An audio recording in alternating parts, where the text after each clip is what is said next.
Clairvy once asked me what a real home looks like, but I had no answer for her. How could any of us know the answer when the House of the Hearth is made up entirely of people who never had a place to call home?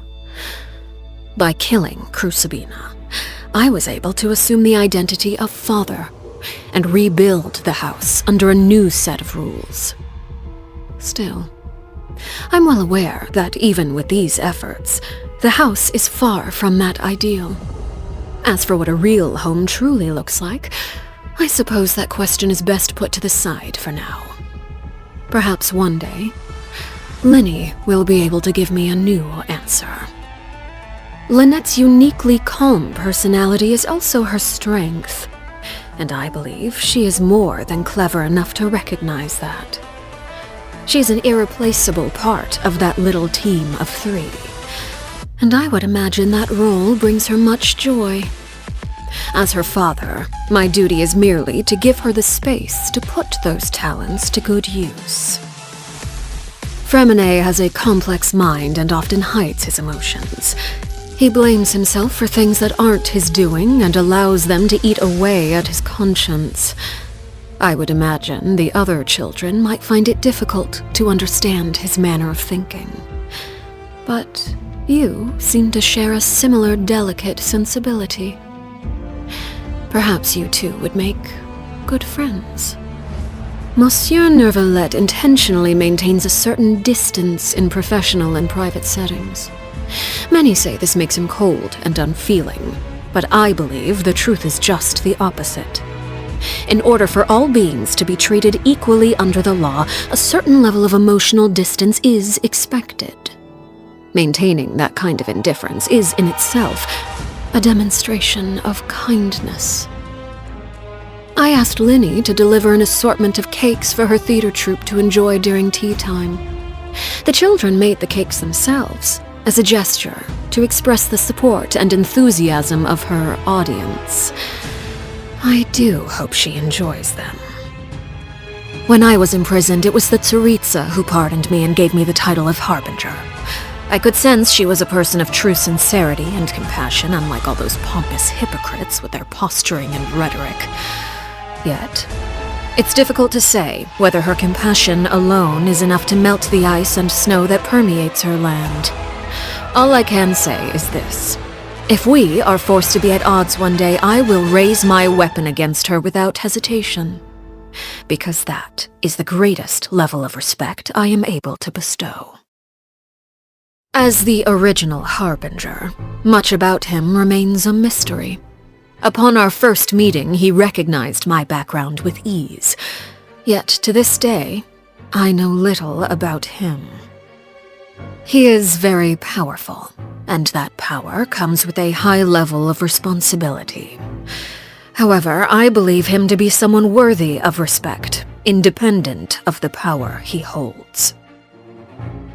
When I first took over the House of the Hearth, he proposed a number of plans for us to work together. He wanted me to send any rejects to him.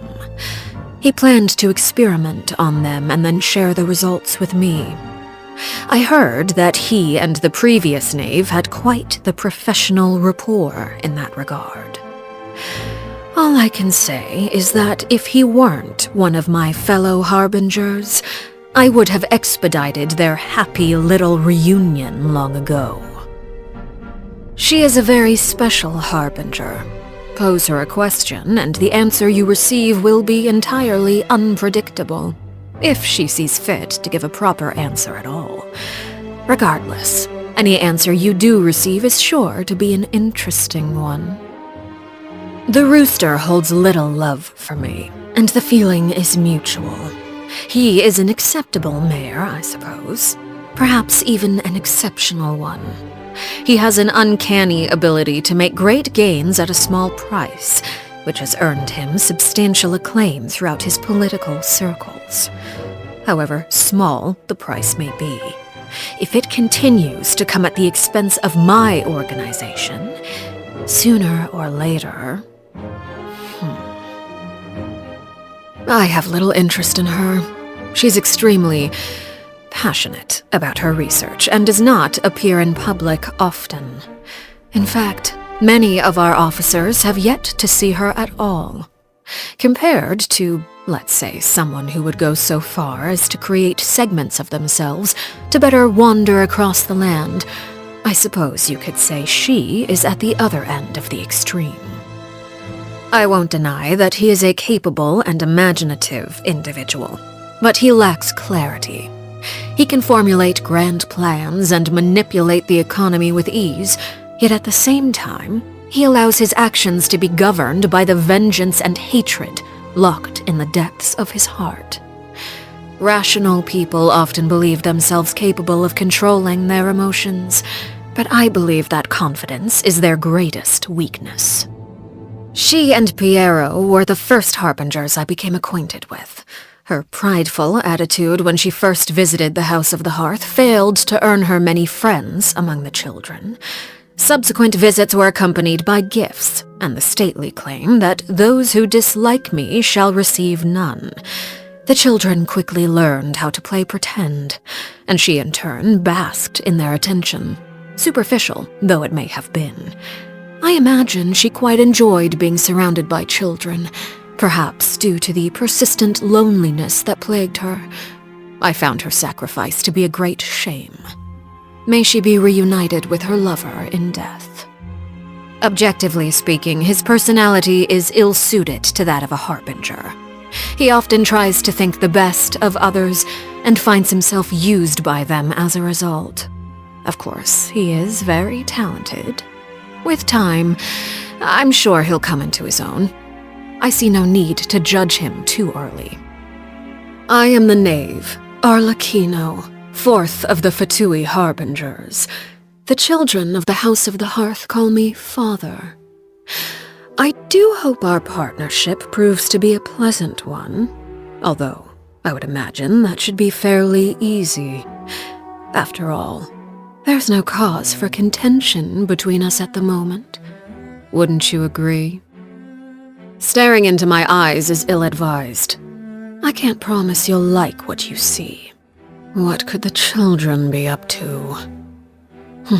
Never mind. Let them do as they please. Something you wish to report? Go on. You have my undivided attention. Fear not. What's a little thunder when even lightning wouldn't dare strike our path? Only in the grip of winter do people truly appreciate the warmth of flames. This kind of weather is more enjoyably spent under the cover of shade. I would advise you to keep your secrets close to your chest. Divulge them too easily, and you never know where the wind might carry them. Good morning. Any plans for today? Whenever I return home at midday, I often find the children sprawled across the ground in the midst of sleep. A certain level of fatigue is common at this hour. Perhaps you too should rest a bit before we head out. It is said that the moon is like an eye, gazing down upon the mortal plane. We have merely grown accustomed to its scrutiny. Time to retire for the night. Oh, can't sleep, you say? Well, I'm afraid you'll have to figure something out for yourself. I have a certain suspicion my solution won't be to your liking. Seeing yourself clearly is a difficult task indeed, perhaps even a thankless one. After all, they say those who lack adequate powers of self-perception often lead a happier existence.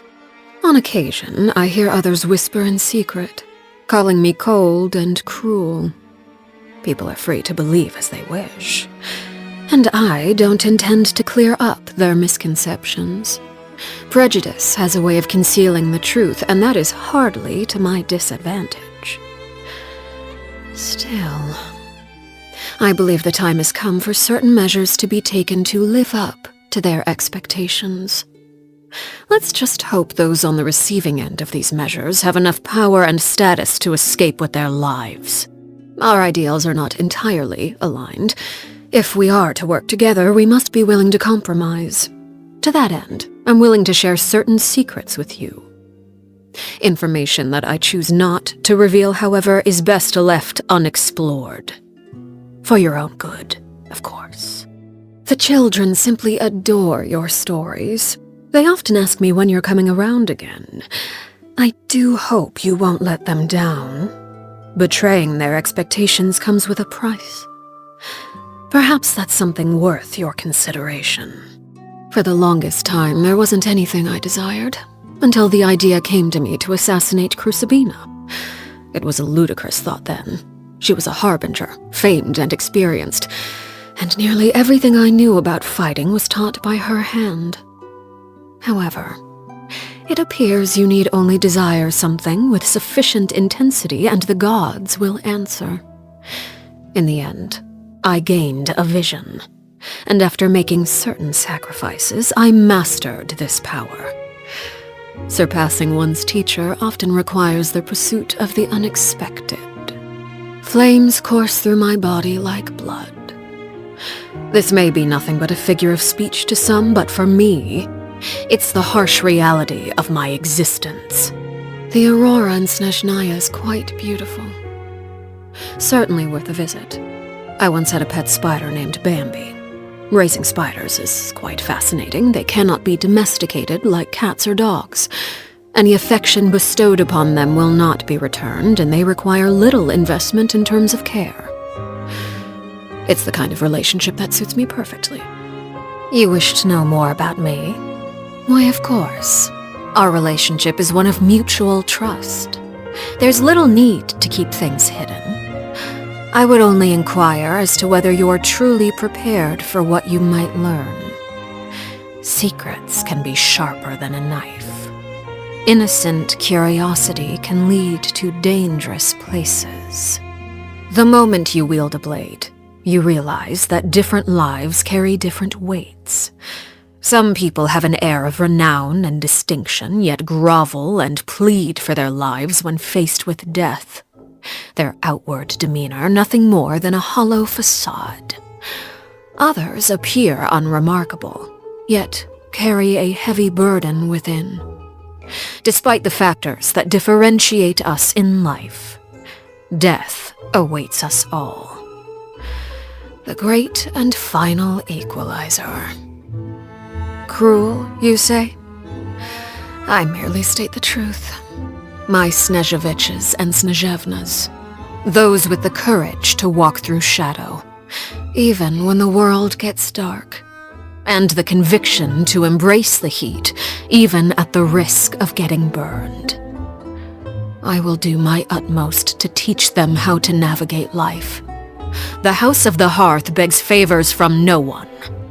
Like a spider, we hunt for what we want. No one has the power to choose where they come from, but we all have the right to fight for the life we want. In this sense, the world is both unfair and just in equal measure. I don't take in children out of a desire for recompense. In fact, should they so wish, the children are free to leave and pursue a life outside my organization, so long as they're willing to pay the price. Fate can be a peculiar thing. When I was young, Mother favored me due to the unusual set of abilities I possess. No one was able to discern their true nature, not even me. We would only speculate that they were the result of some sort of hereditary curse. Whatever the origin of my power, all I knew was that it was the source of my strength, and often the impetus for my suffering. It was only after I became a harbinger that I finally learned the truth from the Jester. He expressed surprise that the Crimson Moon bloodline had not gone extinct, and that, in a strange twist of fate, the House of the Hearth had ended up in the hands of an orphan of that lineage once again. I cannot say what the future holds. I trust fate will give me an answer in time, and when it does, I'm prepared to do things my way, even if that means striking down fate with my own two hands. In my free time, I enjoy observing insects in the forest. The dynamics between them are fascinating. The way they hunt for food, compete with each other, even cooperate. Those that seem formidable aren't always the ones that make it until the end, and a single error can prove fatal.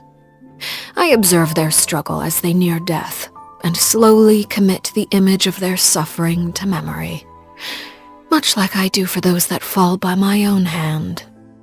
The children often make use of words and phrases from popular vernacular that are only comprehensible among themselves, much like the code words we use during missions. Of course, children often need their own space, and I fully understand that. On occasion, we hold barbecue dinners at the house, and the children prepare the ingredients themselves. They enjoy participating in activities like that, and the feeling is mutual. After all, it's always possible certain familiar faces will be missing from the crowd the next time a similar event rolls around. I dislike complex seasonings. They dull one's sense of smell and taste. Allowing the ingredients to maintain their original flavor is also a way to respect their integrity.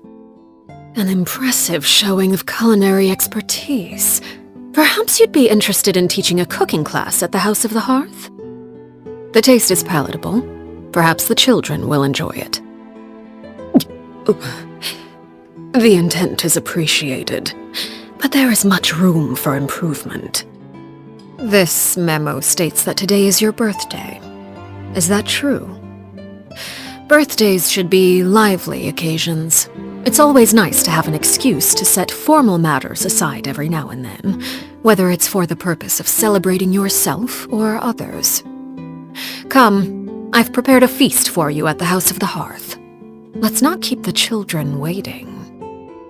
Always keep moving forward. Never let yourself be constrained by power. Anger makes you impulsive, and sorrow causes you to waver. Always maintain control over your emotions. Some call me excessively strict. In truth, it is an approach I extend even to myself. I've learned much from you during this time, and I trust the sentiment is mutual. In fact, I believe maintaining this cordial relationship might prove advantageous for us both. Who knows what thorny issues the future holds? I imagine there may yet be many an occasion for us to join hands.